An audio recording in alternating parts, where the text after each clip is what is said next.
नमस्ते, प्रणाम। हम खेसारी लाल यादव सबके पैर छू के प्रणाम कर रहा हूँ। आज सुबह आँख खोलते ही इतनी दुख भरी मैसेज मिला मुझे कि समझ में नहीं आया कि हम क्या करें।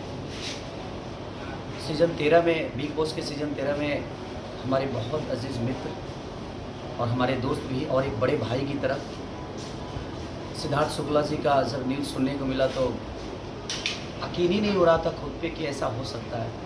क्योंकि मैं सीज़न 13 में हमारी लड़ाइयाँ भी दोनों भाइयों की हुई, वो प्यार की लड़ाइयाँ थी।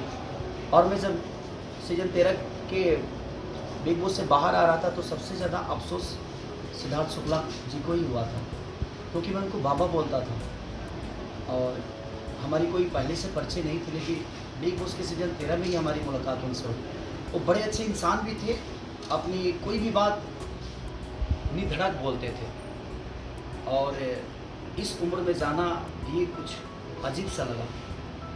तो क्या बोल सकते हैं, बस मैं भगवान से ही प्रार्थना करूँगा कि उनकी आत्मा को शांति दे और ऐसे लोगों को इतनी जल्दी मत बुलाओ इस वक्त, क्योंकि अभी बहुत कुछ करना था। इस इंडस्ट्री को बहुत आशा थी उनसे, हम सबको आशा थी। एक अच्छी पर्सनालिटी के साथ, एक अच्छे विचारधारा के साथ अपने जीवन को चला रहे थे। मैं उस माँ को सादर प्रणाम करता हूँ, क्योंकि आज उस माँ पे क्या गुजर रही होगी।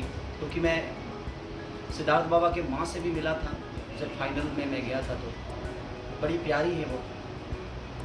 और माँ, हम सब हैं आपके साथ, बिल्कुल आप निश्चिंत रहिए कि हाँ, एक बेटा गया है, ठीक है, अब ईश्वर को क्या मंजूर था नहीं जानता, बट बहुत सारे बेटे आपके हैं जो आपके प्यार के लिए हमेशा खड़े रहेंगे।